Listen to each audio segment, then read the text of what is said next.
Lihat juga kakekmu Bhisma, Partha. Dia punya keseimbangan antara kebaikan dan kebodohan. Dia tidak memiliki keangkuhan, tetapi dia terikat dengan pemikiran usang dan tradisi yang kuno. Bahkan ketika keinginannya muncul, dia tidak bisa melanggar sumpahnya.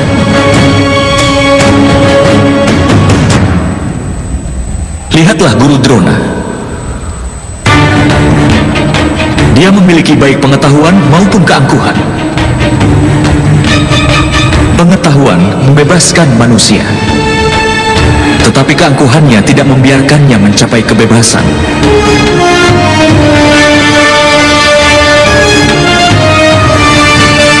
Tapi Madawa, jika sifat manusia adalah kesatuan dari 3 sifat manusia, apakah perbuatan manusia sudah ditakdirkan sebelumnya? Seekor singa akan memangsa rusa, dan rusa ditakdirkan untuk takut pada singa. Lalu kenapa keadilan jadi hal yang penting? Mengapa kejahatan mendapatkan hukuman? Lalu apa tujuan semuanya?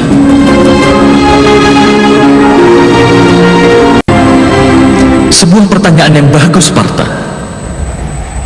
Tapi pertama-tama pahamilah apa yang dimaksud dengan manusia ini. Manusia tidak hanya gabungan dari 5 elemen dasar itu, tidak hanya kelima wujud itu, panca indera penggerak, dan 3 sifat manusia tidaklah hanya gabungan dari ke-23 wujud itu. Agar manusia dapat menjalankan fungsinya, dia memerlukan energi, dan energi itulah yang disebut dengan kehendak. Jadi Madawa, apa manusia terdiri dari kehendak? Tidak, Partha. Bersamaan dengan kehendak manusia dan gabungan dari ke-23 unsur itu adalah ciptaan. Dan yang berada dalam peringkat disebut manusia ini terbuat dari 23 unsur, yang artinya percikan terkecil dari dewa, yang dinamakan sebagai jiwa. Ketika ciptaan dan manusia menjadi satu, yang berarti ketika percikan terkecil dari dewa berada dalam tubuh seseorang sebagai jiwa, saat itulah manusia akan hidup. Apa yang dimaksud dengan jiwa, Madawa? Dan apa yang dimaksud dengan memahaminya? Seperti halnya ketika manusia menggunakan kereta, seperti itulah jiwa menggunakan perangkat yang disebut dengan tubuh. Melalui media tubuh, dia mengalami suka dan duka dari tubuh itu. Tetapi jiwa bukanlah tubuh, Partha. Tubuh masih bisa dihancurkan, tetapi jiwa tidak akan bisa dihancurkan. Nainam cindati sastrani, nainam dahati pavaka, nacainam kelidayanti apo, nasosayati maruta. Artinya jiwa tidak bisa ditembus senjata apapun, ataupun dibakar dengan api, ataupun dilemahkan oleh air, ataupun dikeringkan dengan angin. Walaupun jiwa berada di dalam tubuh, jiwa itu abadi. Nah hanya mane sarire, Partha. Tubuh mungkin saja bisa dibunuh, tetapi jiwa itu sendiri tidak akan bisa dibunuh. Jiwa itu ada di mana-mana, tidak berwujud, tetap, dan dia kekal. Seperti halnya manusia membuang pakaian lama dan memakai yang baru. Hampir sama jika jiwa meninggalkan tubuh yang tua dan berulang kali menempati tubuh yang baru. Tapi Madawa, melalui tubuhku, aku bisa merasakan dunia. Tanpa memahami tubuhku ini, bagaimana aku akan dapat memahami jiwaku? Mengetahui diri sendiri dalam bentuk jiwa bukanlah hal yang tidak mungkin, Partha. Orang buta pun bisa hidup. Seorang bisu pun bisa hidup. Termasuk mereka yang hidup tidak memiliki tangan dan kaki. jelas bahwa tubuh bukan hal yang membentuk manusia. Ada seseorang yang kehilangan energinya, atau mereka yang hidup kehilangan ingatannya. Oleh karena itu sudah jelas bahwa bentuk ketidaksadaran manusia bukanlah tubuh yang baik.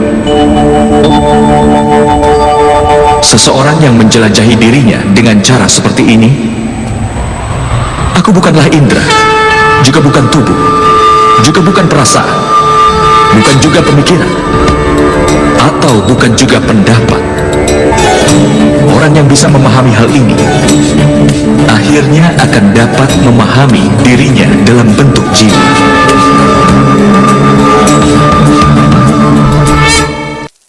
Apakah tujuan dari jiwa itu sendiri, Madawa?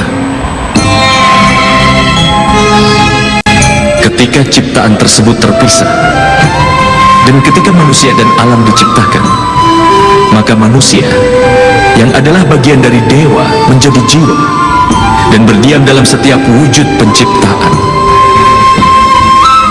Jiwa itu sendiri dikelilingi oleh nafsu dan kegelapan Partha.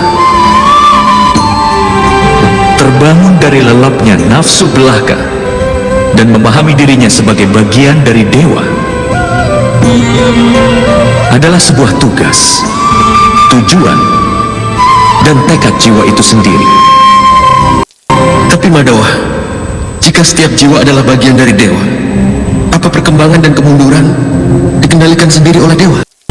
Seperti permata tergeletak di tanah, tidaklah hilang kilauannya. Demikian pula, jiwa yang dikelilingi oleh wujud penciptaan yang mengetahui bahwa ini merupakan bagian kecil dari dewa. Seringkali jiwa menganggap bahwa tubuh mereka adalah segalanya. Mereka berbeda dengan jiwa itu sendiri yang tidak mereka ketahui. Melalui sebuah penderitaan, bau, rasa yang dirasakan oleh tubuh, maka akan dianggap sebagai sebuah pengalaman. Dan mereka tidak pernah berusaha keras untuk berubah.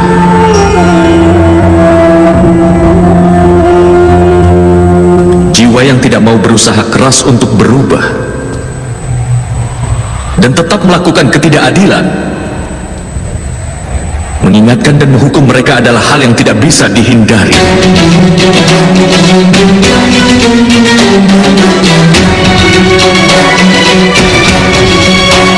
Kau lebih baik memahami hal ini juga, Partha, bahwa kau bukanlah tubuh, tetapi sebuah jiwa.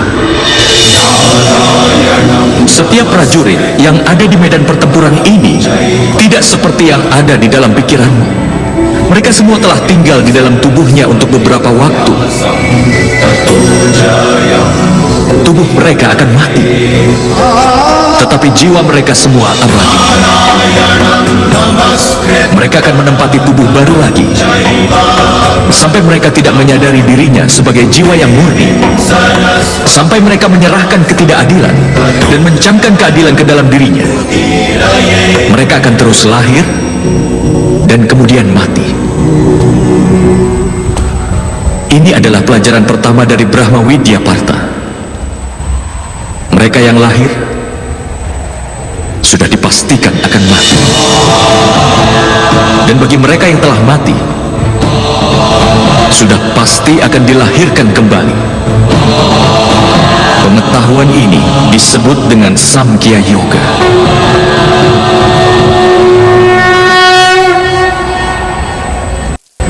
Apa keadilan dan ketidakadilan itu, Madawa? Jalan yang dipijak oleh manusia, di mana dia akan melihat dirinya sebagai jiwa dan mengetahui dirinya adalah bagian kecil dari dewa. Maka jalan itu dinamakan keadilan.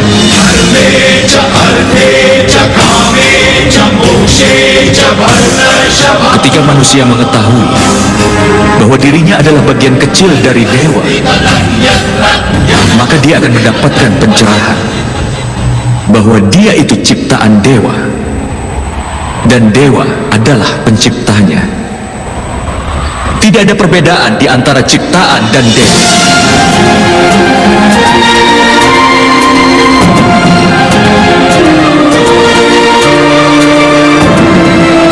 Manusia yang paham akan hal ini tidak akan kejam dan kasar terhadap manusia lain, dan juga bahkan pada binatang. Dia sudah tahu bahwa dengan memotong anggota tubuhnya akan menyebabkan rasa sakit. Tidak hanya pada organ itu saja, tapi juga dialami semua bagian tubuh lain. Sama halnya ketika seorang manusia merasakan sakit, maka seluruh dunia pun akan merasakan sakit yang sama. Selama masih ada seorang manusia sekalipun menderita di dunia ini, maka tidak seorang pun yang akan merasakan sepenuhnya kenikmatan nanti. Saat mengetahui ini hanyalah pemikiran manusia yang dipenuhi dengan belas kasih, ini juga disebut dengan keadilan. Ketika seseorang dipengaruhi kebodohan